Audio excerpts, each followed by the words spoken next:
Et donc maintenant, nous allons travailler dans le viewer de la timeline. Alors, ce qu'on va faire, c'est qu'on va rebasculer en viewer simple. On va enlever ici.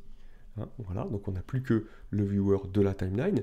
Si je suis en viewer simple, je vous l'ai déjà montré, je le refais pour un petit rappel. Quand je clique sur un clip pour le regarder, on passe en viewer source. Et dès qu'on clique dans la timeline, on repasse en viewer timeline. Voilà. On va revenir sur les overlays. Donc ici, les overlays de transform, ils vont se mettre à l'écran et ils vont nous permettre, comme dans la page cut, je vous invite à aller le voir, on ne va pas le refaire parce que sinon on va y passer énormément de temps. Là, on est sur l'overlay de notre titre, de notre title, ici, c'est celui-ci. Si on veut se mettre sur l'overlay de la piste d'en dessous, le chat, et bien ici, on va cliquer dessus. On va avoir d'autres éléments dans l'inspecteur, et comme précédemment, voilà, lorsqu'on baisse, voilà, donc là, si vous voulez faire, vous voulez faire une image dans l'image, le plus simple, c'est quand même, alors déjà, on peut le faire sans l'overlay, donc voilà, je l'enlève l'overlay, on peut venir ici dézoomer, déplacer son image, voilà, par exemple. Hop, voilà, et on a une image dans l'image. Alors évidemment, si je remets les overlays, on va voir tout ce qui se passe. Et non seulement on peut toujours le faire par ici dans l'inspecteur, mais on peut aussi venir le retravailler directement.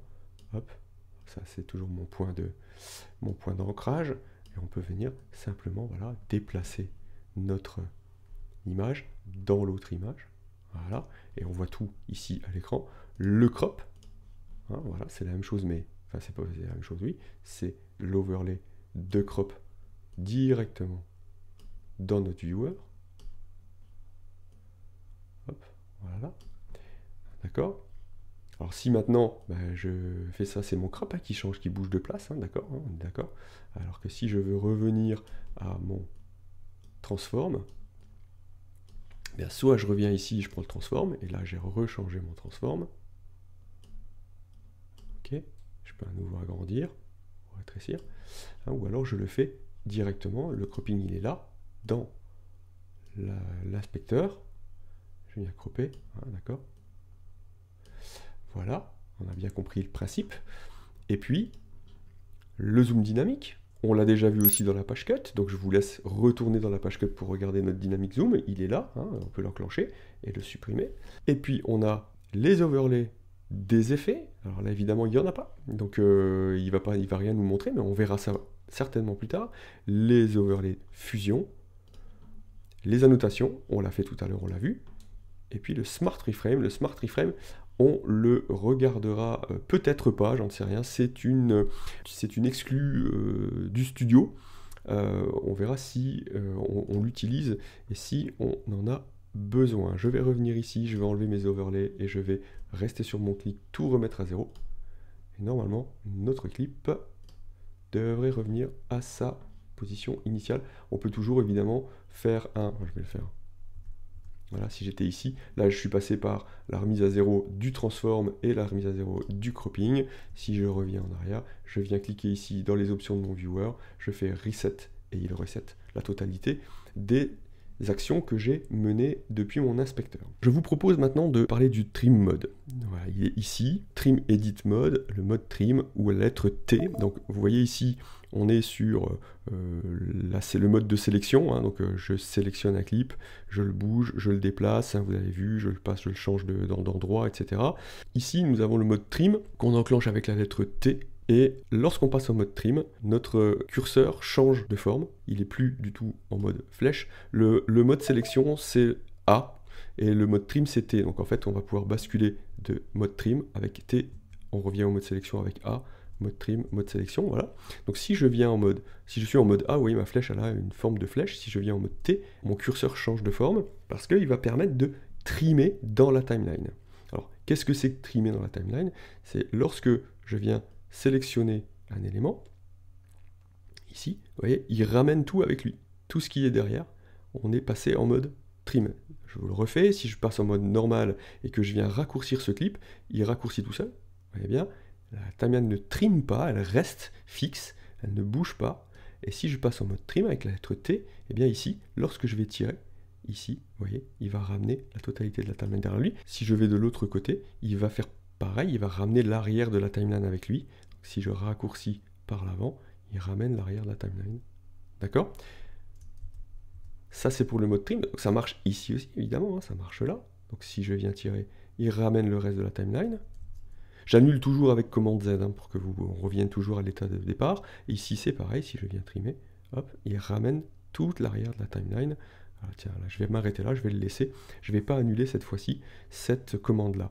Voilà. Donc ça, c'est intéressant quand on commence à le comprendre. C'est-à-dire que si ici, par exemple, je voulais que... Voilà, on voit bien ici, ce clip s'arrête ici et le suivant démarre à ce moment-là. Si je voulais revenir, alors je fais J pour revenir en arrière et hop, par exemple, ben voilà, je vais vouloir que le clip suivant commence avant que le chanteur ne regarde son téléphone. Donc je reviens en arrière, hop, je me mets là, je vais prendre mon mode trim. Alors j'avais plusieurs possibilités, hein. Soit je coupe et je supprime pour faire revenir ce clip-là vers la gauche, soit ben, je viens sur le mode trim, je tire et il va ramener l'autre mode. Alors vous avez vu, en plus j'ai le snap, donc il snap directement hop, sur ma tête de lecture. Mais si je ne mettais pas ma tête, hein, je ne verrais pas où je suis, mais je pourrais, hein, je vais m'éloigner, je prends mon clip, je tire, et il va me mettre à gauche l'image de départ, à droite l'image où va arriver mon clip. Et donc j'ai dit je voulais le mettre juste avant qu'il regarde son téléphone, j'arrête ici, et lorsque je fais play, hop, on a fait cette coupe. Et ce clip-là est venu avec. Si je le faisais pas, hein, si j'étais pas en mode trim, si je reviens en mode normal et que je tire, vous voyez, il crée un vide. Hein. Il crée du vide ici. Donc le mode trim, il est utile.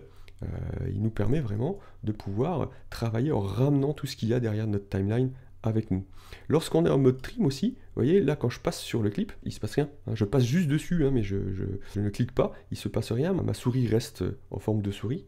Et si je clique et que je tire, il déplace le clip. Si je suis en mode trim, lorsque, vous voyez, le curseur change, donc il vient ici, sous cette forme-là ou sous cette forme-là, ou alors ici, sous la forme que vous avez vue jusqu'à maintenant. Donc cette forme-là, vous l'avez compris, c'est pour raccourcir le clip par l'avant ou par l'arrière.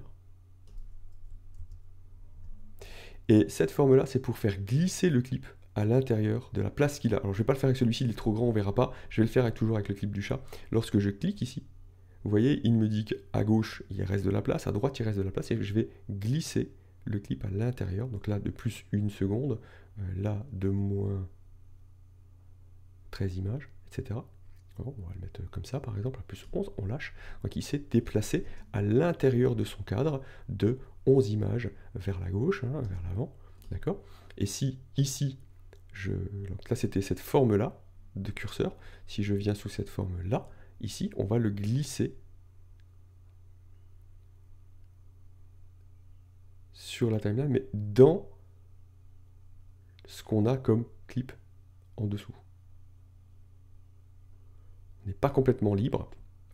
Si je prends celui-là, vous voyez, il ne peut glisser que là où il peut le faire. Et surtout, il va glisser en laissant l'autre clip prendre la place. Regardez, si je glisse ici, il va glisser et l'autre clip vient prendre la place. Il nous a fait un viewer là-haut, un visualiseur qui nous donne l'image de départ, l'image de fin, où est le clip précédent, etc. Donc voilà, et donc il va glisser. Si je ne le faisais pas, hein, si je ne prenais pas le mode trim, je me mettais en mode normal, que je prends mon clip et que je glisse, bien, vous voyez, il me crée ici du vide. Et si je le faisais ici, il créerait aussi ici du vide. Donc après, si je me redéplaçais, ben, j'aurais un vide ici créé. Voilà. On va annuler ça. Voilà. Alors que, en me mettant en mode trim, et en venant prendre cette forme-là, et en glissant, ici, lorsque je glisse, alors ici, évidemment, il crée du vide parce que il ne se passe rien derrière, mais ici, il rallonge le clip vert, et il ne crée pas de vide. Et ici, toujours, on peut glisser à l'intérieur de son cadre. Voilà. Et là, par exemple, si je regarde l'écran en haut à gauche, si je glisse, je vais voir que ma première image, c'est le moment où il y a une main, voilà, qui entre dans le cadre, alors que lorsqu'il est ici, on va le faire. Tiens, comme ça, on va bien le voir. À quoi ça nous sert? Lorsqu'il est ici, il n'y a pas de main à l'intérieur du cadre. Et donc, si je viens sur cette première image, c'est celle-ci, il n'y a pas de main à l'intérieur du cadre. Si maintenant, je viens ici, et que je viens mettre les mains à l'intérieur du cadre, vous voyez, notre première image, elle a changé, elle est là. Hein, d'accord? Donc on est bien sur cette manière d'éditer, et il nous met des différents plans. Il nous dit où est le premier plan, le dernier plan de cette... Si on regarde ici en haut, il nous donne en haut à gauche le premier plan du clip que je tiens ici dans la timeline, en haut à droite le dernier plan du clip, la dernière image du clip que je tiens avec la souris dans la timeline, en bas à gauche la dernière image du clip précédent, et en bas à droite la première image du clip suivant. Voilà. Très intéressant le mode trim. Ici la lame de rasoir, hein, vous l'avez compris, hein, c'est le mode lame de rasoir, le mode voilà, hein, pour couper. Donc je sélectionne la lame de rasoir, je viens où je veux, je coupe. Ok, il a coupé ce qui est en dessous de ma lame de rasoir sur le clip sélectionné. Si je viens ici, il va couper uniquement ce clip-là. Si je mets ma tête de lecture et que je clique ici, vous voyez, il coupe uniquement ce clip-là. Maintenant, si je mets ma tête de lecture ici, hein, vous l'avez compris, hein, c'est la lame de rasoir. Donc cliquer sur cette icône-là, ça nous permet de sélectionner l'outil lame pour pouvoir couper. Et donc là, on va couper, on va choisir avec sa lame, on va couper à l'endroit où on veut couper. Hein, d'accord, hein, voilà. Je vais annuler tout ça. Donc en fait, on peut passer de A à T et à B, voilà, avec mode normal, mode trim, la lame de rasoir. Et si je passe en mode normal, que je suis au niveau de ma tête de lecture et que je fais commande B, eh bien il va couper au niveau de la tête de lecture. J'annule ici parce que je vais vous montrer que tout à l'heure je vous ai parlé de l'auto-track selector. Si par exemple je venais à désélectionner la vidéo 2, que je reste ici et que je fais un commande B, il ne coupe pas la vidéo 2. Vous voyez, parce qu'elle n'est pas sélectionnée. L'auto-track selector est décoché et donc en fait il a coupé la vidéo 3 et la vidéo 1. Donc ça, je vous avais dit hein, tout à l'heure, l'auto-track selector ne fait pas que la sélection comme ça, il permet aussi de voir ce qu'on va couper, ce qu'on va affecter en mettant l'auto-track selector ou pas, en l'affichant ou pas. Donc si vous êtes par exemple dans quelque chose, une timeline comme celle-ci, et que vous voulez uniquement couper la vidéo 1 ou uniquement couper la vidéo 2 pour faire vos edits, souvent par exemple on a une vidéo qui est en dessous comme ça et on veut rajouter par-dessus du B-roll, là ce qu'on appelle voilà, eh bien on va désélectionner l'auto-track selector de la vidéo 1, on va venir uniquement sur cette vidéo 2, peut-être même désélectionner la 3 et la 4, et donc on va avancer comme ça, on va se dire bah, tiens je veux couper ici, et on fait un commande B, hop, il n'aura coupé que la vidéo 2. Alors évidemment, voilà, l'erreur que j'ai commise, hein, c'est que j'avais laissé l'auto-track selector sur l'audio 1, et donc il l'a coupé lui aussi. Mais ça n'a pas d'impact puisque ces pistes-là ne sont pas reliées, donc si en fait je déplace ici simplement, ou je supprime, hein, comme ça, et bien en fait il ne va pas bouger le son, mais malgré tout il l'aura coupé. Donc en fait on peut venir comme ça, on peut se dire hop je viens ici, j'enlève l'auto-track selector aussi, je fais commande B, et là il ne va couper que mon clip. Voilà pour le mode trim et pour le mode blade. On va travailler sur une petite transition. Allez, allons-y. Pour installer une transition, par exemple, on va dire qu'on va toujours bosser ici, donc on va s'agrandir un petit peu ça, et on va travailler ici. On va mettre une transition entre ces deux clips. Donc ici, vous voyez bien, vous avez ce clip-là et le suivant, sans transition aucune. Tiens, encore un petit raccourci clavier rien que pour vous, qui peut être très intéressant. Lorsqu'on est sur une coupe, par exemple, on est ici, on a sélectionné cette coupe, et qu'on veut la revoir, le petit raccourci clavier qui est intéressant, c'est majuscule /, il va toujours remonter d'un certain temps autour de la coupe, et il va aller jusqu'à un certain temps aussi après la coupe. Je vais vous le faire ici pour que vous le compreniez tout de suite. Majuscule /, et il s'arrête tout seul et il revient à la coupe. D'accord, majuscule 2 points aussi, c'est la même touche sur le clavier.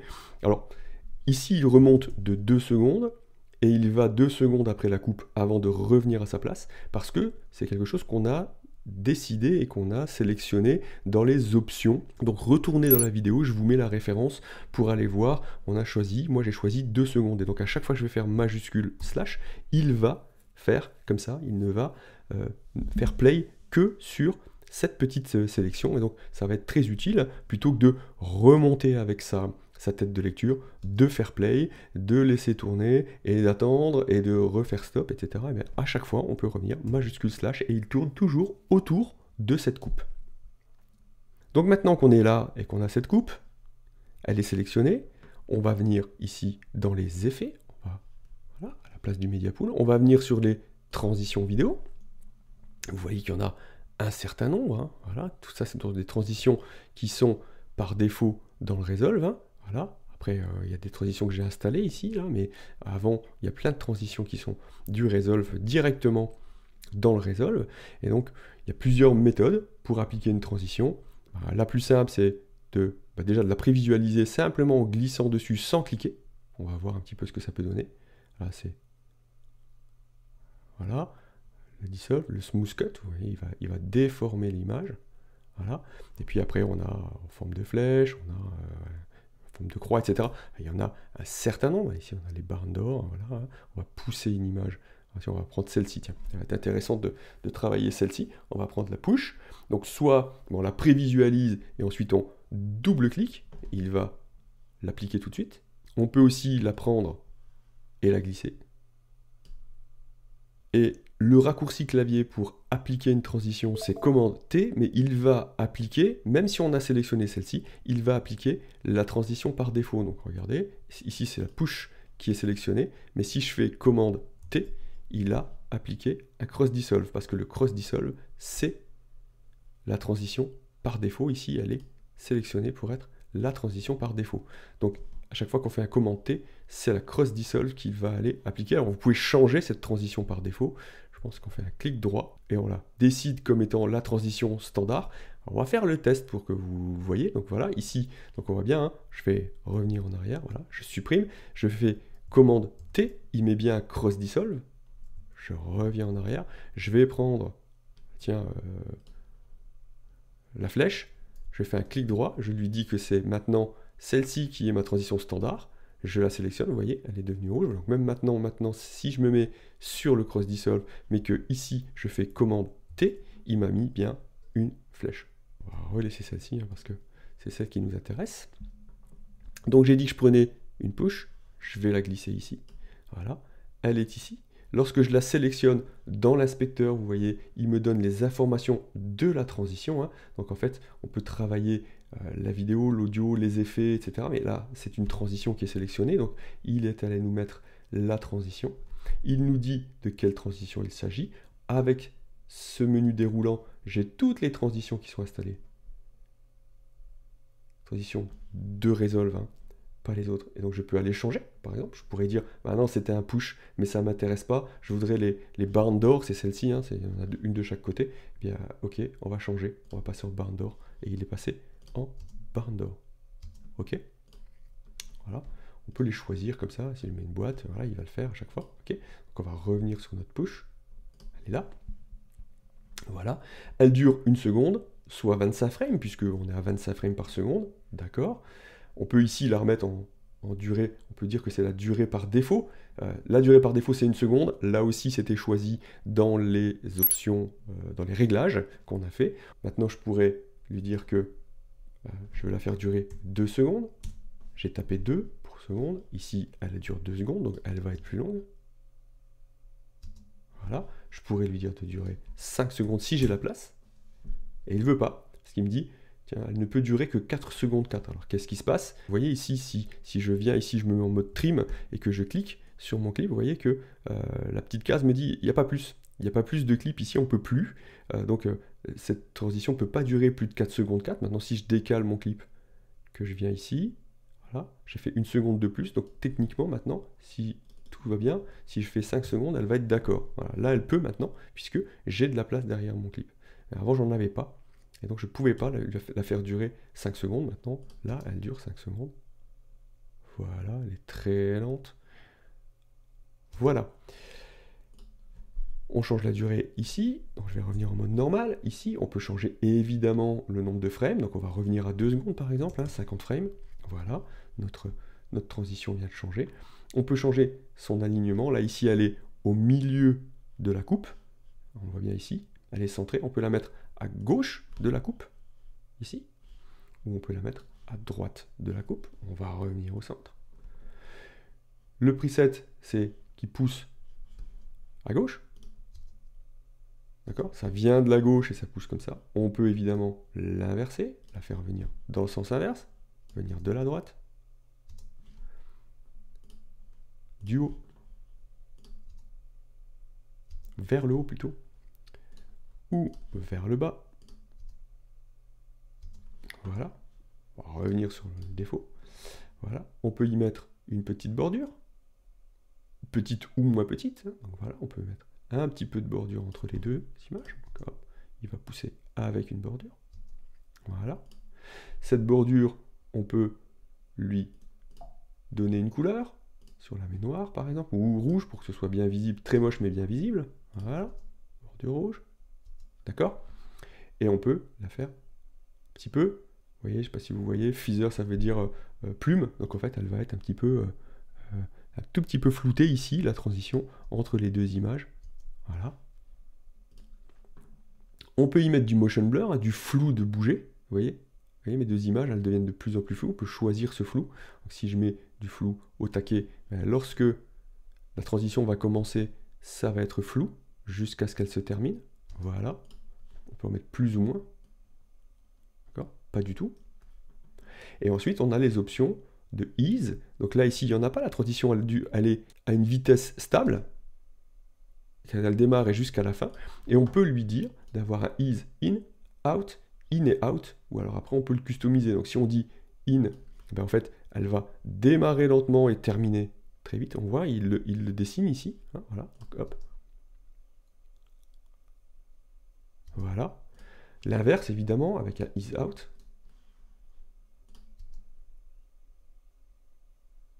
Et le is in et out. Il fait les deux et là on est beaucoup plus naturel. Les mouvements naturels sont souvent des mouvements comme ça, hein, de in ou out. Donc là, on est très intéressant. Le petit custom, ici, où on va décider de la courbe de transition, en fait. C'est nous qui allons le choisir. Hein, c'est-à-dire que si je viens ici complètement à gauche, vous voyez, il est complètement plat et d'un coup, il va partir fort et se calmer sur la fin.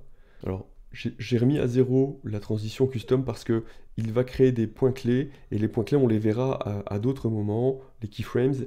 Donc c'est pas ici qu'on va y travailler, mais donc, admettons qu'on la mette en is in et out et là on a créé notre transition, on l'a modifiée. On peut bien évidemment la garder comme ça, mais on peut encore la modifier en tirant un petit peu. Là on va l'allonger, on va lui dire qu'elle fasse 2 secondes 16, elle va faire 2 secondes 16. Voilà. Donc là, on vient de poser et de créer notre première transition, de la customiser un petit peu. On peut faire ça avec toutes les transitions. Donc voilà l'idée pour créer une transition. Gardez à l'esprit simplement l'idée que lorsqu'on n'a pas de place derrière une transition, eh bien on va avoir un souci pour la durée de la transition. Si par exemple, on va faire comme ça, je vais vous le montrer pour que vous le compreniez très bien, je supprime ma transition et je viens prendre ce clip, le mettre jusqu'au bout ici, on va le trimer, comme ça, voilà. Hop, je me mets en mode trim, je viens pousser ici, voilà. Donc ici j'ai bien une ligne rouge hein, qui me dit j'ai plus de place, j'ai plus de clip derrière, hein, vous voyez bien, hein, donc hop, tac, j'ai plus de clip derrière. Si je veux prendre ma transition ici, en mode normal, je veux prendre ma transition, je veux la glisser ici, il va la mettre avant, et il ne peut pas la mettre. C'est impossible pour lui, parce qu'il n'y a pas la place. Si je lâche, il ne se passe rien.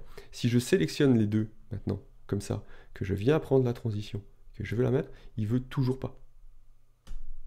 Okay, il la met avant, parce qu'il n'y a pas la place. Donc là aussi, on voit ça assez régulièrement sur les forums pour les gens qui débutent. On nous dit, bah oui, mais je comprends pas, moi j'arrive pas à appliquer ma transition. Si je sélectionne pas, on voit rien, mais je prends mon push, je veux le mettre là, il veut pas. Il veut absolument pas appliquer la transition. Et si je fais un commande T pour appliquer la transition par défaut, je viens ici, je sélectionne ma coupe, je fais commande T, et il va me dire, voilà, vous voulez ajouter une transition, mais il n'y a pas de place derrière le clip. Donc qu'est-ce qu'on fait? Soit on skip, soit on trim les clips, c'est-à-dire qu'il va décaler le clip pour pouvoir appliquer la transition. Donc je vais lui dire de trimer. Il le fait, vous avez vu, il a décalé pour ici, si je me remets en mode trim et que je reprends mon clip, vous voyez, il a créé juste ce dont il avait besoin pour venir poser cette transition. Voilà, quelques éléments de titre. On va revenir ici, on va prendre notre titre, qui est un titre simple, hein, qui est un texte. Ce que je vais faire, c'est que tout de suite au-dessus, je vais vous mettre un texte plus, parce que on va voir un peu la différence. Donc, je viens dans mes titres, ils sont ici, il y a les textes et texte plus. Je vais prendre le texte plus. Je vais le mettre à la même longueur que l'autre. Je vais cliquer dessus. Je vais l'appeler le chat texte plus. Comme ça, on va savoir que c'est pas le même. Donc voilà, maintenant que j'ai mes deux titres l'un au-dessus de l'autre, je vais sélectionner mon titre, mon texte plus. Hein, ici, c'est le deuxième, il est ici, c'est noté là. Je vais venir le déplacer un petit peu. Alors soit je peux le monter comme ça avec le Y, soit évidemment, hein, si je mets mes overlays, je vais pouvoir le déplacer aussi. Voilà, je vais pouvoir le déplacer. D'accord? On peut le bouger dans tous les sens. On peut aussi se limiter en appuyant sur majuscule. Je vais me limiter sur la hauteur, là, parce que je ne peux plus partir à gauche, vous voyez, parce que voilà. Ou alors je lâche, je rappuie sur majuscule et je vais me limiter sur la largeur. Je ne peux plus descendre ou monter. Voilà. On va remettre à sa place. Voilà. Hop, on va remettre ici notre point d'ancrage à 0. Ici, je peux le remettre à 0, le point d'ancrage. Je peux évidemment tourner, hein, voilà, ou le travailler avec l'angle de rotation. Voilà, on va remettre ça à 0 aussi. Voilà. Et donc maintenant, je vais enlever ça pour nous faire de la place. Et donc, on va voir ici que si je sélectionne donc mon texte plus et que je viens ici dans titre, je vais pouvoir modifier plein de choses au niveau de mon texte. Évidemment, la police. On va se mettre en Arial. Voilà. Il peut venir ici être en régular, en gras, en black, en italique. Et en italique gras, on va se mettre en italique, tiens, voilà. On peut évidemment choisir la couleur, soit en cliquant dans le cadre, ici, puis en venant choisir une couleur, hein, en choisissant avec quoi on veut le faire. On peut se mettre sur la roue, ici, voilà. On va rester en blanc comme ça pour l'instant. Lorsque j'ai cliqué ici, je sélectionne la pipette et je viens choisir une autre couleur. Par exemple, si je veux lui mettre un petit peu la couleur de l'oreille du chat, voilà, on va avoir... il nous a changé deux couleurs, on peut l'éclaircir, le foncer, évidemment, voilà, on va un petit peu l'éclaircir pour qu'on le voit bien, ok. On peut changer la taille du texte, on peut changer le tracking c'est l'espace entre les lettres, je vais l'annuler, on peut changer l'espace entre les lignes, alors là il n'y en a pas, donc on va le faire comme ça, hop, on va se mettre... supprimer le tiret, on va se mettre le chat texte plus, comme ça, voilà. Ici l'autre, ben, si je ne peux pas l'avoir, bien évidemment, un petit coup de désactivation avec la lettre D, et on revient sur notre texte plus. Ici, donc j'en étais à l'espace entre les lignes, donc si j'augmente l'espace entre les lignes ou je le baisse, voilà, on va se mettre comme ça. Le point d'ancrage, on va pouvoir le monter ou le descendre. Ok, donc là on va rester au centre, on peut aligner vers le bas, centrer, aligner vers le haut. Donc en fait, ici j'avais monté mon texte. Donc si je reviens ici dans mes réglages et que ici le Y et le X d'ailleurs, je les remets à 0, donc je viens ici cliquer sur le bouton de remise à 0, il va se centrer. Et quand je viens ici dans mon titre, que je veux le mettre sous la ligne, il va se mettre en dessous, au-dessus. Donc il faut imaginer ici hein, que vous avez une ligne au niveau du centre ou au-dessus. Voilà, on va se recentrer, hein, donc vous avez une ligne ici. On peut le justifier, bon ça c'est comme tous les textes, hein, d'accord. Aussi l'ancrage à droite, au centre ou à gauche. Là on va le mettre au centre. Et puis avec le texte plus, on a plein d'autres choses qu'on peut faire. Ici vous allez voir, vous les voyez ici et vous les voyez aussi ici. On peut avoir un effet d'écriture, le write on. Là il va falloir travailler avec des images clés, mais pour faire très simple, et vous allez le retrouver à plein d'endroits, si ici par exemple je vais lui dire voilà, au début ici tu n'es pas écrit, ok, sur la première image tu n'apparais pas, je vais lui créer ici en cliquant sur ce petit bouton là un point clé, une image clé, et je vais lui dire ici par exemple je veux que tu sois totalement écrit. Lorsque je vais modifier ce paramètre pour lequel j'ai créé un point clé, il va en créer un nouveau automatiquement. Vous voyez, il est passé au rouge. Ici, tu seras écrit. Et maintenant, automatiquement, lorsque je me mets au début, il va écrire le texte. D'accord? Ça, c'est le système de points-clés de keyframe. On va le revoir à plein d'endroits, mais là, en tout cas, on a quelque chose d'intéressant. On peut naviguer entre les keyframes en cliquant sur le chevron. Voilà.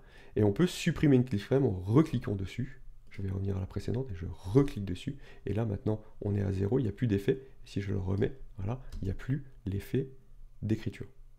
Alors il y a d'autres choses, le time spacing ici c'est intéressant parce que si vous voulez écrire sur 2 colonnes ou, ou plus de colonnes, mais on va pas le voir ici, ce serait trop long. Et puis aussi quelques contrôles avancés, on va pas les voir ici non plus. Donc tout ce qu'on vient de faire là, on peut le faire avec le texte classique, sauf, vous le voyez ici, l'écriture, mais le reste, on va pouvoir la voir ici, hein, on a la même chose, l'alignement, la taille, etc., le positionnement dans l'écran et tout ça. On a ici le stroke c'est un contour, voilà. Donc quand on va commencer, on va tirer ici, voilà, augmenter le contour. Alors pour qu'on le voit bien, ce que je vais faire, c'est que je vais augmenter la taille, voilà. Je vais en plus mettre une ligne rouge, pour que ce soit bien moche, voilà. Et lorsqu'ici, je vais augmenter, voilà, 2 pixels, 3 pixels, etc. Je vais augmenter la taille de notre contour. Ok. On peut la mettre que à l'extérieur ou qu'elle prenne la place à l'intérieur et à l'extérieur. Voilà. On a aussi une ombre portée. Ok. Donc ici, on a une ombre, hein, elle est enclenchée, mais on ne la voit pas parce que... Attends, on va descendre un tout petit peu, ça, sinon ça va être terrible. On va se laisser hein, quand même le rouge. Voilà. On ne la voit pas parce qu'elle n'est pas offset, en fait, elle est complètement cachée derrière. Donc si ici je décale le X, vous voyez l'ombre, elle commence à apparaître. Voilà, donc on a une ombre portée, comme ça. Le Y c'est pareil, on va le baisser, hop, voilà, donc on a une ombre. Pareil, on peut choisir la couleur de l'ombre. On va la mettre bleu turquoise. Alors on fait quelque chose de très très beau, hein, artistiquement, je pense que vous l'avez remarqué. On peut changer comment l'ombre est plus ou moins floue. Là, elle n'est pas du tout. Et là, elle devient floue. Voilà. Et on peut choisir aussi l'opacité de l'ombre, plus ou moins. Voilà. Et puis, on a un fond, un arrière-plan. Donc, il est pour l'instant noir. Il n'existe pas, on ne le voit pas parce qu'il est à 0. Mais si on commence à le monter, eh bien, vous voyez qu'il nous crée un arrière-plan. On peut baisser la largeur. On peut le décaler.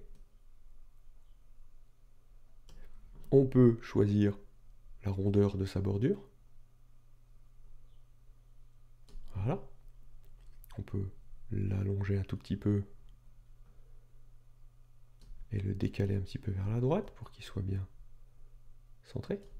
Voilà. On peut choisir son opacité, plus ou moins noir. Ok. Et on peut choisir une ligne extérieure. Donc on va changer la couleur. On va la passer elle aussi en rouge pour qu'on la voit bien. Et ici, en fait, comme elle est 0 d'épaisseur, on ne la voit pas, mais dès qu'on va augmenter, on va pouvoir augmenter un petit peu son épaisseur. Voilà comment on travaille un certain nombre d'éléments, ici, au niveau du titre. Mais là, il n'a pas d'animation, hein, donc le titre, il est comme ça et il apparaît là. On pourrait y mettre une transition. On peut déjà faire la transition de fondu avec l'opacité en tirant simplement sur ces petites poignées. Donc ici, on va prendre la poignée et on va tirer d'1 seconde, par exemple. Et ici aussi. Et lorsqu'on se met ici, le titre n'apparaît pas. Il va apparaître en 1 seconde. Et il va disparaître en 1 seconde à la fin. Voilà.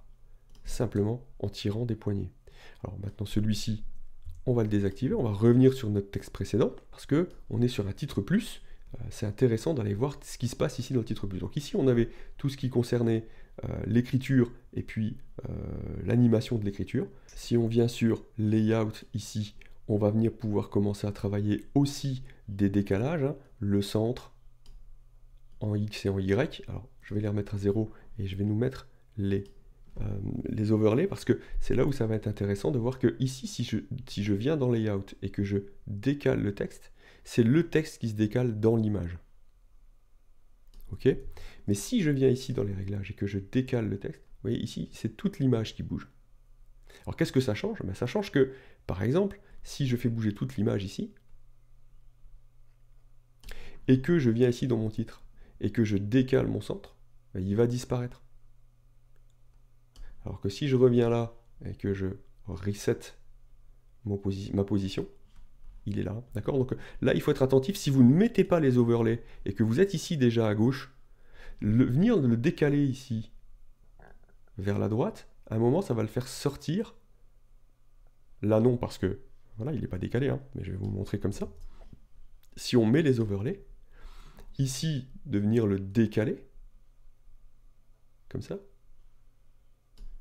Si ensuite vous venez là et que vous le décalez, il va sortir. Il va sortir de votre image. Voilà. Donc à vous de faire attention à ça. On va tous remettre à 0. Hop. Je reviens sur mon titre, sur mon layout. Ici, on a tous les outils de rotation, hein, la rotation autour du X, rotation autour du Y, et la rotation autour du Z. Avec toujours les points clés. Donc, les points clés, par exemple, de dire, bah, je vais le faire tourner autour du X, comme ça, et je vais le faire apparaître comme ça. Donc, en fait, je vais venir avec avec un 90 degrés, hein, pour qu'on ne le voit pas, d'accord? 90 degrés. Je vais me mettre au début, ici. Donc, il n'apparaît pas, il est à 90 degrés. Je mets un point clé. Je vais avancer d'une seconde. Donc ici, pour avancer d'une seconde, il y a plusieurs méthodes. Soit je regarde ici dans mon timer, je suis à 12 secondes, une image. Je vais aller mettre à 13 secondes, une image. J'ai avancé d'une seconde. Ou alors, je viens ici, je désélectionne mon clip. Et je viens ici, dans mon timecode, faire plus 1, 0, 0. Donc plus une seconde, je fais entrer. Et vous voyez, ma tête de lecture a avancé d'une seconde. Donc je sais qu'ici, j'ai avancé d'une seconde. Je viens ici remettre mon X à 0. Il va, vous voyez, me créer une image clé. Donc je vais double-cliquer, mettre mon X à 0. Et lorsque je vais revenir ici, et que je vais appuyer sur Play, il va me mettre une animation. Ok, je vais enlever mon overlay.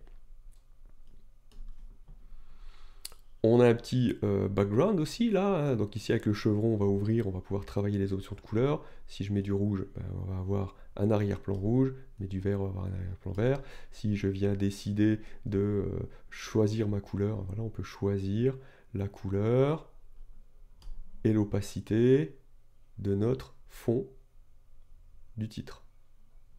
Ok, donc là je vais pas en mettre, hein, parce que ce serait bien dommage, ça m'embêterait. Donc on va tout remettre à 0 et nous n'aurons plus d'arrière-plan. Voilà les outils de transform. Très intéressant ici parce qu'on peut transformer soit par lettre, soit par mot, soit par ligne. Donc bah, ça veut dire ce que ça veut dire. C'est-à-dire que si je garde par lettre, bah, quand je vais faire de l'espace, il va espacer chaque lettre. J'annule. Si je mets mot, il va espacer les mots les uns avec les autres. Et si je mets par ligne, il va espacer les lignes les unes avec les autres. Voilà, l'intérêt toujours de travailler ici, soit au niveau de la lettre, du mot ou de la ligne, c'est que lorsqu'on va utiliser la rotation par exemple, et bien par exemple si je vais faire une rotation autour de l'axe X, voilà, vous allez voir que ici, ça part comme ça. Et si je pars autour du Z, chaque lettre va partir autour de l'axe Z. Pareil pour le Y, c'est chaque lettre qui va partir autour de l'axe Y. Si maintenant je me mets au niveau des mots, ça va être les mots qui vont partir autour de l'axe Y ou autour de l'axe Z. Et pareil, si je mets la ligne, c'est la ligne complète qui tourne à partir de l'axe Y ou de l'axe Z. Donc là, on va pouvoir travailler des choses intéressantes. De la même manière, ici, avec le shear, c'est pour transformer. Ici, c'est chaque lettre en X et en Y. On le voit beaucoup avec le Y. Et si je viens sur les mots, en Y, ce sont les mots. Et si je viens sur la ligne, c'est la ligne totale qui va bouger en Y. Voilà. Et pareil pour la taille. En lettres, on va bouger les lettres. Et en ligne, on va bouger toute la ligne. Ça peut nous faire des effets très différents. Vous l'avez compris en plus maintenant, il suffit de travailler avec des keyframes, des images clés, et on peut gérer des animations. Le shading, ici en 2, on va avoir la ligne, la bordure. D'accord? Donc il faut venir l'activer. Hein, la red outline, bordure rouge. Okay. On peut changer son nom hein, si on ne veut pas lui mettre red, mais évidemment par défaut elle est rouge, donc voilà. Donc, ici à nouveau, comme tout à l'heure, on va pouvoir choisir la couleur, on va venir en noir cette fois-ci, ou en blanc, tiens, allez, venons en blanc. Voilà, on va venir en blanc. Voilà, faisons OK. Donc, voilà, on peut choisir son épaisseur. Voilà, hein, on peut double-cliquer dedans, voilà, on peut la remettre dans son format initial. On peut choisir les propriétés de ce surlignage. Hein. On peut le mettre en solide, on peut l'enlever, on peut la rajouter, etc. Hein, voilà. La couleur, évidemment, on peut faire plein de changements, c'est à vous de le décider. La dureté, hein, ou au contraire, si elle est plus douce, hein, softness, d'accord, voilà, de cette ligne, en X et en Y, on va pouvoir la faire partir vers le haut. Voilà. Donc là aussi, ça peut être intéressant. On peut créer des animations, par exemple, si on vient se dire, à partir de là, on va venir au début. Hop. Donc déjà, on a notre texte qui apparaît, et en plus, on peut lui dire, on va faire apparaître le texte, et puis quand il est apparu, ici, à partir de là, par exemple, notre softness, on va la changer. Donc en fait, on va mettre des images clés, et on va avancer un petit peu. Hop, on va revenir à 0. Donc maintenant, on va avoir l'animation de notre titre et ensuite l'animation de notre bordure. D'accord? Ça, on va le remettre à 0. Voilà. On peut changer la position, la rotation, etc. Pareil que dans l'autre. Et puis ensuite, on a encore des réglages d'image parce qu'on est en 1920 par 1080. C'est la taille de notre timeline, mais on peut modifier des choses ici. Si on vient, ici, on peut enlever l'auto-résolution et on peut changer la résolution hein, dans la hauteur. Voilà. D'accord? On peut changer la résolution de notre image. Voilà. Et si on remet par défaut, il revient en 1920 par 1080. Le shading, je vous avais montré ici la ligne extérieure. On a ici en 3, on a l'ombre. Si je la mets en route, voilà, on a cette fameuse ombre. Voilà. En 4, on a une bordure bleue. Qu'on peut changer aussi, on peut changer plein de choses, hein, la couleur, etc. En 5, on a des autres éléments qu'on va pouvoir aller choisir soi-même et les régler, parce qu'on a en fait 4 éléments pré-réglés. Un ici, ça c'est la couleur intérieure, hein, ça s'appelle White Solid Fill, parce qu'au départ c'est blanc, mais c'est l'intérieur qu'on peut mettre en solide, comme c'est écrit ici, mais on peut mettre aussi en gradient. Tiens, ça on va le faire, parce que ça peut être intéressant. Je reviens donc sur mon texte, je vais venir ici sur une écriture qui est un peu plus grosse, en général c'est impact quand on veut chercher quelque chose comme ça. On va augmenter la taille. Ok. Et je vais donc revenir sur mon shading, white solid. Ici on est donc en brun. Et si je viens en gradient, eh bien en fait je vais pouvoir choisir là mon gradient. On va pouvoir le voir à plein d'endroits différents. On va commencer ici, comme ça c'est le départ. Je peux à nouveau sélectionner ici ma pipette. Je reviens parce que c'était ce qui m'intéressait. J'avais ici ma couleur, brun. Donc on part du brun vers le blanc. Si je veux sauvegarder ma couleur, il suffit que je la prenne ici et je vais la glisser ici dans un des carrés, là, ici. Voilà. Je vais la sélectionner. Je fais OK.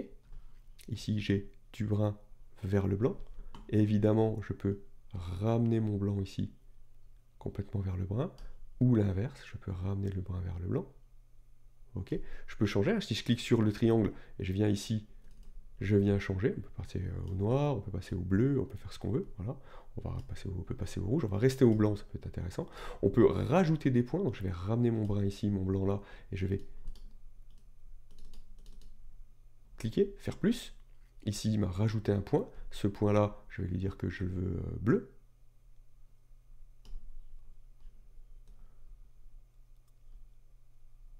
Donc cette fois-ci, on passe du brun vers le bleu, du bleu vers le blanc. Je pourrais encore rajouter encore des points, avec du rouge par exemple, après le bleu. Voilà, d'accord? Et puis, ça devient vraiment bien pas propre, hein, d'accord? Donc on peut aussi cliquer sur notre triangle et le supprimer avec le bouton supprime sur son clavier. Voilà, on a supprimé, ou alors on vient le resupprimer. On supprime la couleur et ensuite on supprime le triangle. Et donc ici, si on va ramener un peu notre brun vers le blanc, voilà, on a quelque chose comme ça. Et donc on a totalement changé notre titre avec son apparition. D'accord? Voilà pour notre texte.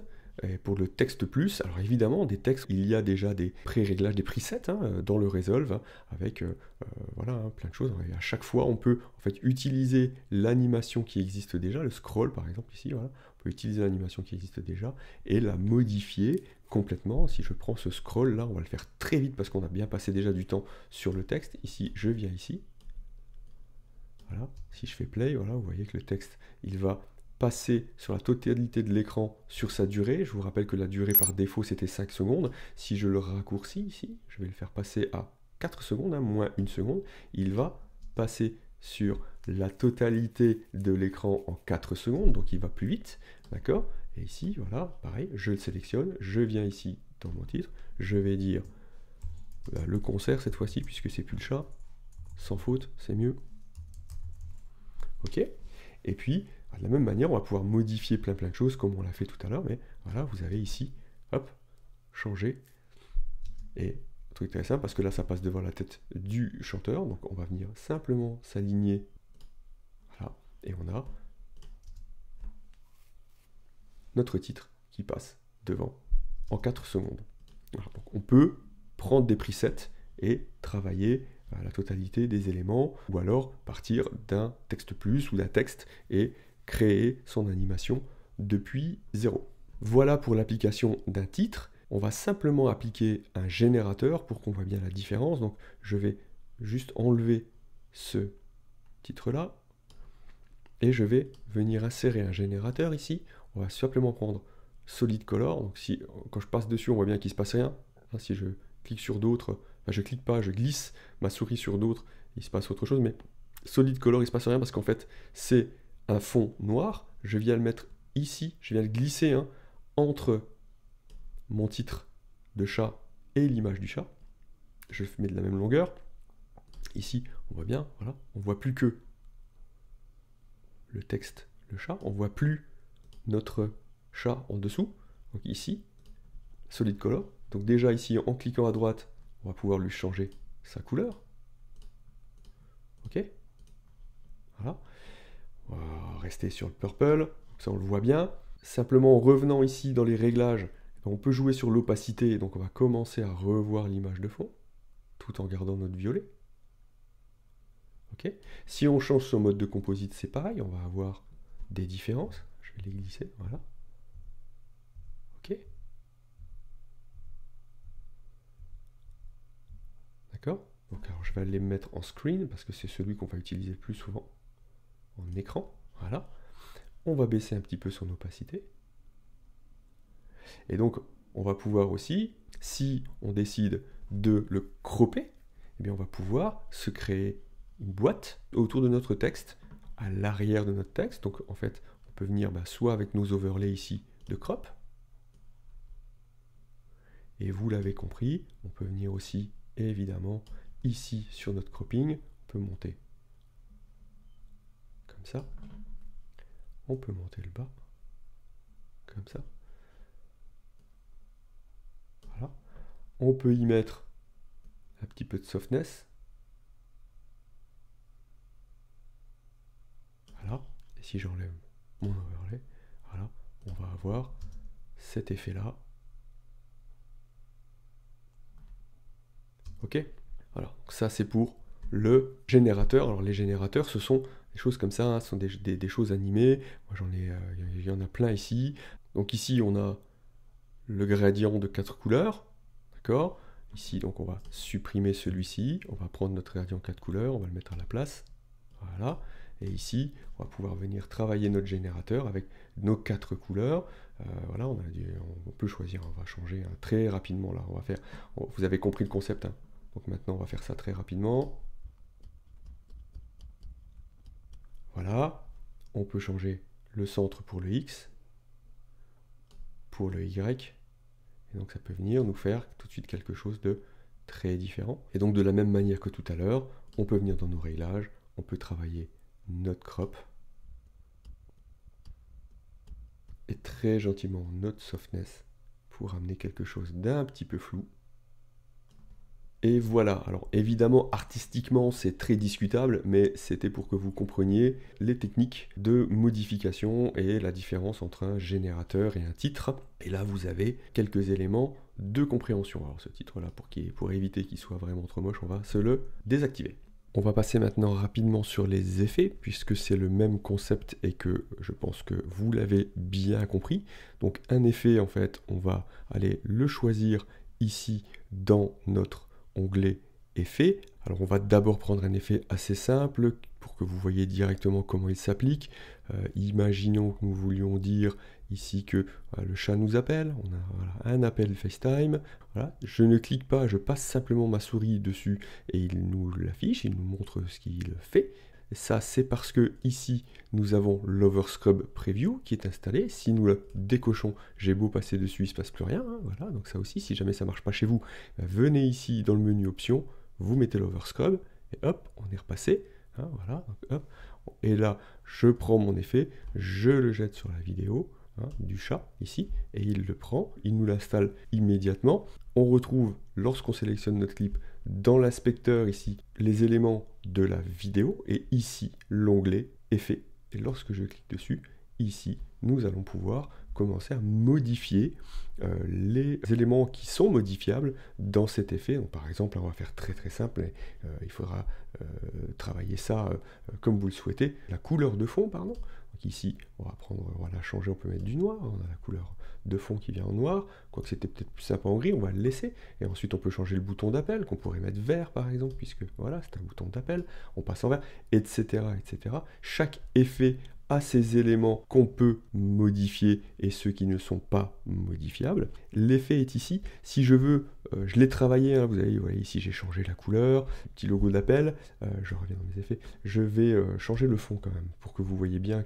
comment ça fonctionne. Alors, je mets un horrible fond orange, ok, voilà. Donc ici, donc cet effet, je l'ai modifié, je l'ai travaillé, et si je veux l'appliquer à un autre clip, en fait, je vais sélectionner ce clip-là, je vais faire un commande C pour copie, hein, ou alors je fais un clic droit et ici j'ai le copie. Je viens me mettre sur un autre clip, on va venir sur celui-ci par exemple, voilà, je viens ici, je le sélectionne et en faisant option V, il va m'ouvrir la fenêtre de collage des attributs du clip. Alors, je vais l'annuler parce que c'est ici aussi, si je fais un clic droit, il est là, Paste Attributes, coller les attributs, option V. Et lorsque je clique dessus, il ouvre la fenêtre. Et on peut choisir ce qu'on veut coller du clip précédent. Là, moi, ce que je vais faire, c'est que je vais prendre les effets fusion et je vais faire appliquer.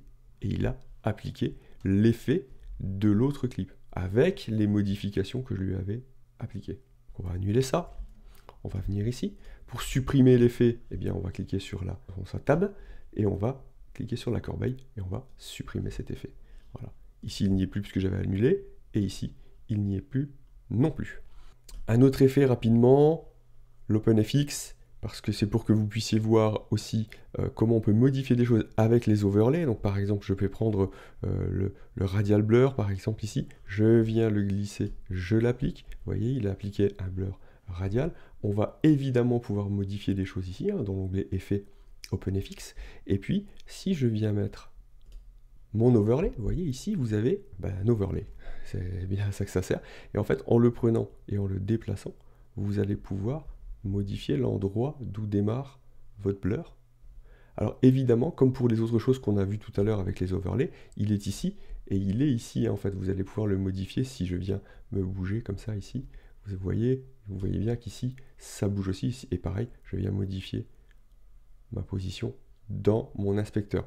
Tout ça pour vous montrer que ce qui fonctionne avec l'overlay fonctionne aussi dans l'inspecteur pour les titres, mais aussi pour tout le reste, y compris pour les effets. Je vais supprimer cet effet, et voilà. Et donc des effets, vous en avez à foison. Il y en a plus pour la version studio que pour la version gratuite, mais voilà, ils sont là, vous allez pouvoir les choisir, vous allez pouvoir en installer un certain nombre, gratuit ou payant, et lorsqu'on applique quelque chose et qu'on vient le mettre ici, c'est ici, toujours dans l'inspecteur. L'inspecteur ici, si je l'enlève et que je viens le remettre, ici vous avez la vidéo, ce que vous allez travailler au niveau de votre vidéo. Si je remets l'overlay, ici il y a le transform, hein, etc. On fait tout ce qu'on a l'habitude de faire. Maintenant, ça y est, on l'a. Ici, on a aussi l'overlay de notre effet. Et ici, dans la partie effet, on va venir travailler nos effets. Cet effet-là de zoom blur, si je viens le désactiver, il va nous laisser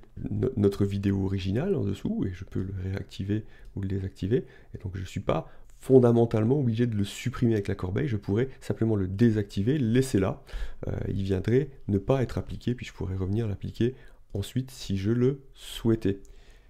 Mais je vais quand même l'enlever, comme ça évitera de nous surcharger nos éléments. Donc ici, vous voyez bien, il n'y a plus d'effet sur ce clip, et donc je peux revenir ici sur mon inspecteur pour ma vidéo. Deux choses très intéressantes avant de nous quitter. Premièrement, l'adjustment clip. Vous le trouvez dans Effets et directement en haut ici. L'adjustment clip, c'est un clip qu'on va pouvoir prendre et qu'on va pouvoir venir poser sur notre timeline, et qui va avoir la particularité d'affecter tout ce qu'on va faire sur cet adjustment clip pour tous les clips qui sont en dessous de lui sur la timeline. Par exemple, on va faire quelque chose de très simple. Je vais cliquer sur cet adjustment clip et je vais lui mettre du flou. Ok ? Donc on va aller chercher un blur, toujours pareil que tout à l'heure, un flou gaussien. Et voilà, et lorsque j'applique ce flou gaussien, vous voyez, il l'a appliqué à tout ce qui est en dessous de lui. C'est-à-dire qu'en fait, il a flouté le titre, il a flouté le chat, et si je désactive le chat, il va flouter aussi l'image qui est en dessous de lui. Ce qui veut dire que si, en fait, je vais inverser le clip, le titre et l'adjustment clip, vous voyez, le titre vient passer au-dessus, et lui n'est plus flou. Donc ça peut être intéressant si vous avez plusieurs clips les uns au-dessus des autres, et que vous avez besoin de leur appliquer une couleur. Par exemple, vous allez coloriser cet adjustment clip, et tout ce qui est en dessous va être colorisé. Vous allez pouvoir lui mettre un zoom, par exemple. Donc là, c'est pareil, là on a mis un blur, mais on peut se décaler un petit peu, par exemple. Et vous voyez, donc là, en fait, lorsque je vais faire play, le chat et la machine à café sont flous. Je peux aussi y appliquer, on va s'arrêter ici pour s'arrêter tôt, et je peux dire, j'ai envie qu'à partir de là, ça zoome, voilà, et puis ensuite, ici, ça va s'arrêter de zoomer, ça va revenir en arrière, donc et je viens là, je vais déjà enlever mon blur parce que du coup il ne m'intéresse plus, mais par contre je vais zoomer sur mon adjustment clip. Donc en fait ici je vais venir ici dans ma vidéo, je vais lui dire qu'on fait un petit zoom, pas très gros, comme ça, voilà, de 1,2, voilà, et donc en fait vous allez voir que donc là, hop, le chat va être zoomé au moment où le clip arrive, et que la cafetière, voilà. Donc ça, intéressant l'adjustment clip, on peut l'utiliser un certain nombre de fois, ou pas, en tout cas, ça vaut le coup de connaître. On va supprimer cet adjustment clip, on va se refaire de la place, on va revenir comme ça, et la deuxième chose que je voulais vous montrer, c'était les compound clips, les clips composés. Là ici, on n'a plus besoin de notre effet, notre panneau d'effet, on va venir ici, et en fait, compound clip, où on a vu plutôt, revenez dans la vidéo si vous voulez voir comment on peut mettre une timeline dans une timeline, mais là en fait on va mettre un clip, des clips dans un clip, et l'intérêt c'est qu'on va pouvoir les travailler tous ensemble comme si c'était un seul clip. Donc si je venais ici et que je voulais agrandir tout ça, par exemple zoomer tout ça, il faudrait que j'applique, si je l'applique du zoom que sur le chat, mais le titre lui, il n'est pas zoomé, on est d'accord? Je reviens ici, et pareil si j'applique un zoom sur le titre, bien le chat, lui, n'est pas zoomé. Ok? Donc l'idée, c'est que je veux appliquer un zoom aux deux. Donc ce que je vais faire, c'est que je vais sélectionner, si je prends le lasso, on peut faire ce qu'on veut pour sélectionner, je vais sélectionner mes clips, je prends le gradient là, parce que si jamais j'avais besoin de le reprendre, il ne me gêne pas, je vais le laisser, et je vais faire un clic droit, et je vais faire nouveau clip composé. Et en cliquant ici, il va me demander de le nommer. Je vais mettre le chat composé. Et il a créé donc un seul clip, un nouveau clip, le chat composé.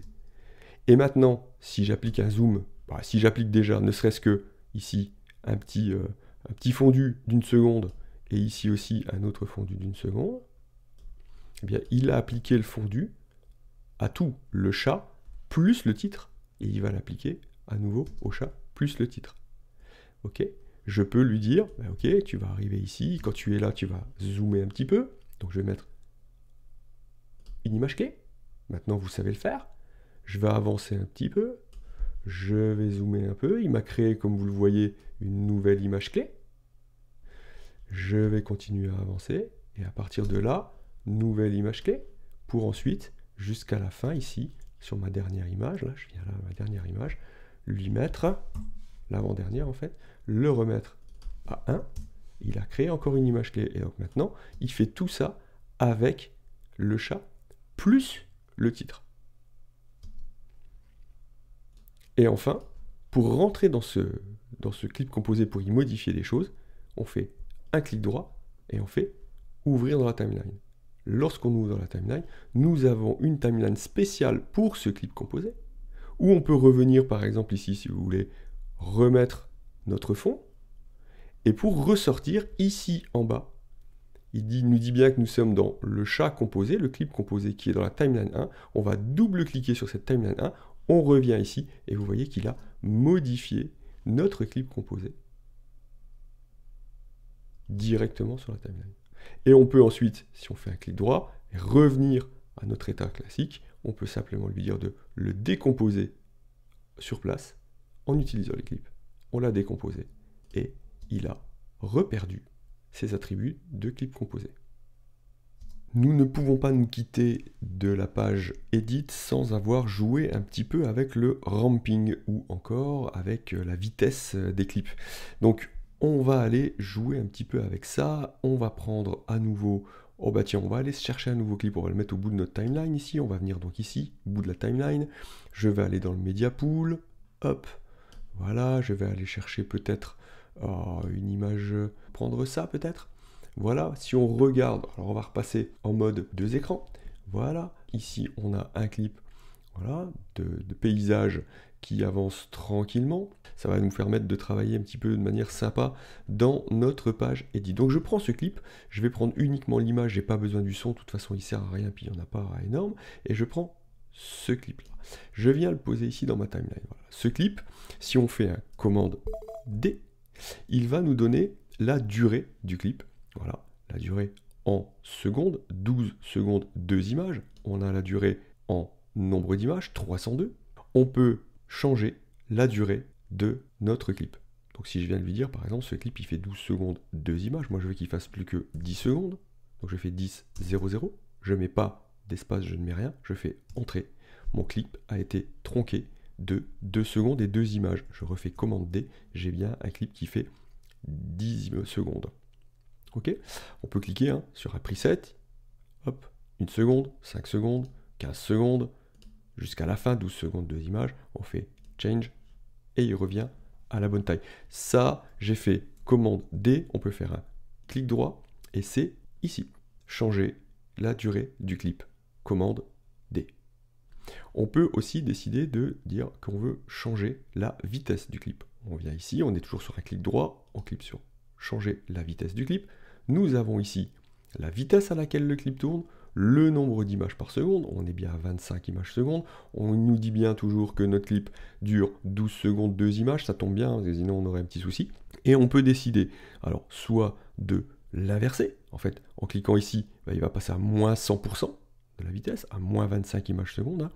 On va inverser le sens du clip, si je fais changer, on voit qu'ici, il nous a affiché une petite icône qui nous dit qu'il s'est bien passé quelque chose, et si on fait play, eh bien le clip, ici, là, on voit bien, il passe à l'envers. Tiens, on va repasser en un seul écran. Hop, on y va. Et notre clip lit à l'envers. Avec un clic droit, changer la vitesse du clip. On revient ici. Soit on enlève la version. Et on y va. Notre clip se lit bien à l'endroit à nouveau.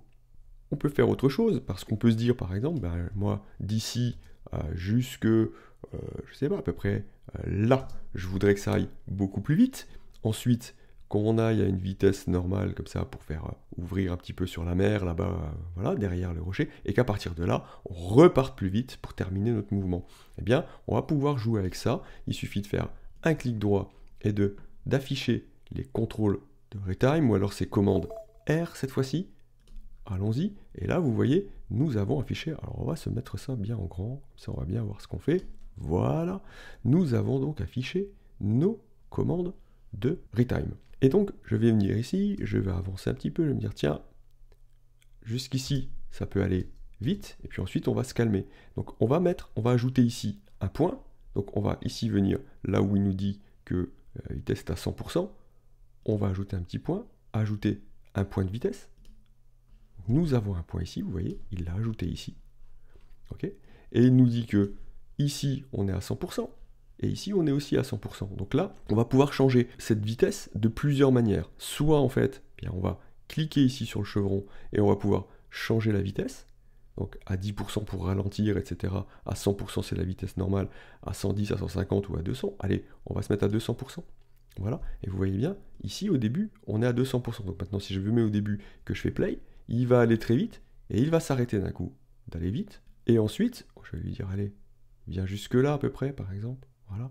Et ici, tu vas repasser à 200%. Et donc ici, je vais lui remettre un point de vitesse, ici. Et sur cette petite partie-là, je vais lui dire, allez, on rechange la vitesse et on passe à 200%. Et là, on est passé donc 200%. On revient tranquillement à 100%. Et on repart à 200% pour la fin. Vous voyez qu'il a un petit peu de mal à lire mon clip. Donc là, je pense que j'ai un petit souci de cache. Je vous avais dit qu'on en parlerait du cache. Donc le cache ici, je vais aller dans Playback, le render cache. Vous voyez, j'en ai pas. Donc en fait, comme je lui ai appliqué ici des mouvements, des choses qu'il n'arrive pas à gérer tout seul en temps réel, il a un petit problème de cache. Donc je vais lui dire que je veux mettre en route mon cache en version Smart ou en version utilisateur. Version utilisateur, c'est il va s'enclencher après un certain temps. On peut le mettre en version Smart. Là, on va le mettre en version Smart. Et vous allez voir que, voilà, il a mis une ligne rouge. Cette ligne rouge, et tant que c'est rouge, c'est qu'il va avoir du mal à lire. Et on l'a vu tout à l'heure, hein, il a du mal. Quand il arrive ici, il rame un petit peu, il a du mal. Et vous voyez, il passe à une ligne bleue au fur et à mesure. Parce que, eh bien, quand il passe en bleu, c'est qu'il a fait le calcul de cache. Et qu'il va pouvoir nous lire. Et vous voyez, ça avance en même temps que je vous parle. Il va pouvoir nous lire tranquillement une fois que ce sera passé en bleu. Tout ce qui est en bleu, il va le lire en vitesse normale. Cette fois-ci, vous voyez, je n'ai plus de problème. Et quand on arrive à nouveau au rouge, il a à nouveau des petits problèmes. On peut lui dire de ne pas sauter comme ça en venant ici, dans les options, en lui disant de nous montrer toutes les images vidéo. Et là, lorsque je vais faire play, il va passer, il va bloquer un petit peu, mais il va nous afficher toutes les images. Et vous voyez, le cache suit la tête de lecture, c'est-à-dire qu'il réalise le cache en même temps qu'il passe en lecture. On va le laisser terminer tranquillement.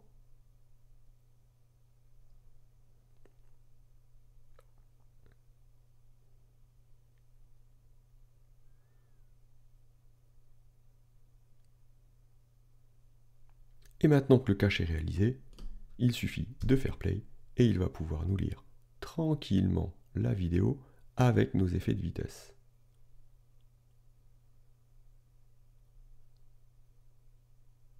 Ok? Donc là, on a 200% de vitesse ici, on passe à 100% ensuite, et on repasse à 200%. Mais c'est un petit peu abrupt. On peut modifier des choses aussi, par exemple si on veut, ici on est à 200%, mais on peut prendre ici notre point et on peut le déplacer de l'endroit où on l'avait posé. Et on peut, si on prend le bouton du haut, on va pouvoir accélérer ici. Vous voyez, il passe à 214, 225, 230, 236, 243, etc. Il monte et il ne touche pas le reste qui lui est à 100%. Si je viens ici, prendre celui-ci et que je le tire vers la gauche, il va accélérer mon segment du milieu. Donc ça, je vais l'annuler et celui-ci aussi, on va rester à 200%, 100%, 200%. Vous voyez, il a besoin de recalculer parce que j'ai fait des modifications. Il a besoin de repasser en cache et de recalculer. Maintenant que nous avons fait ces modifications-là, mais qu'elles sont un petit peu abruptes, hein, le passage de 200% à 100%, il est un peu trop cache. Donc, ce que je vous propose de faire, c'est de faire ce qu'on appelle un effet de ramping. Et pour faire ça, eh bien, on va faire un clic droit et on va lui dire de nous afficher la courbe de retime. Et en affichant la courbe de retime, vous voyez qu'ici, en fait, eh bien, on a bien la retime speed ici de 100%. On bascule d'un côté de manière très sèche à 100%. Et on rebascule de manière très sèche ici à 200%. Et la technique, c'est de cliquer sur ce point et de lui dire de nous les mettre en version smooth. On va prendre le deuxième et on fait la même chose. C'est le ease. Vous vous souvenez hein, maintenant les ease in et les ease out qu'on a pu faire avec les images clés tout à l'heure. Et donc, non seulement ici, on a quelque chose qui est beaucoup plus zen, et vous allez le voir quand on va passer. Hop, voilà, on est sur quelque chose qui est beaucoup plus zen, mais en plus, en cliquant dessus, on peut le retravailler, l'allonger, ou le raccourcir, hein, le rendre plus strict, ou encore plus souple. Et voilà, et admettons qu'on aille faire ça pour nos deux passages de vitesse. On peut aussi prendre ici, on peut monter la courbe de vitesse. Je vais l'annuler. Et une fois qu'on a fait ça, et qu'il a fini de nous calculer le cache, lorsqu'on fait play, eh bien nous avons des effets de ramping beaucoup plus sympas. Voilà. Pour refermer ces menus, ici nous avons la croix pour le retime. Ou alors on peut faire encore un clic droit et on va décocher le retime control, ou on peut faire encore commande R. Il va nous les fermer. Et ici, lorsque nous avons amené des effets de ramping, nous avons ce petit icône ici qui s'affiche en bas à droite du clip. En cliquant dessus, il va nous fermer l'effet de retime. Pour les réafficher, un petit clic droit et on reprend la retime curve, elle est là. Voilà, nous avons vu bien des choses dans cette page edit, tranquillement, bien plus que du 101, hein, bien plus que des bases. Vous avez de quoi vous amuser. Pour monter maintenant dans le Resolve, entre la page Cut et la page Edit, vous pouvez largement vous faire plaisir. N'hésitez pas dans les commentaires à poser des questions sur des choses pour lesquelles vous voudriez aller un petit peu plus loin. Là, nous sommes dans des bases, mais on peut aller beaucoup plus loin dans le Resolve avec plein de questions qu'on peut se poser, plein de choses qu'on a envie de faire. On pourra se faire une série de vidéos sur des points précis. Pour l'instant, on va passer à la page Fusion pour voir un petit peu, mais alors vraiment un tout petit peu ce que ça peut donner, parce que la page Fusion, il y a des formations très longues pour ça, donc on va simplement égratigner la surface, comprendre comment ça marche. A tout de suite.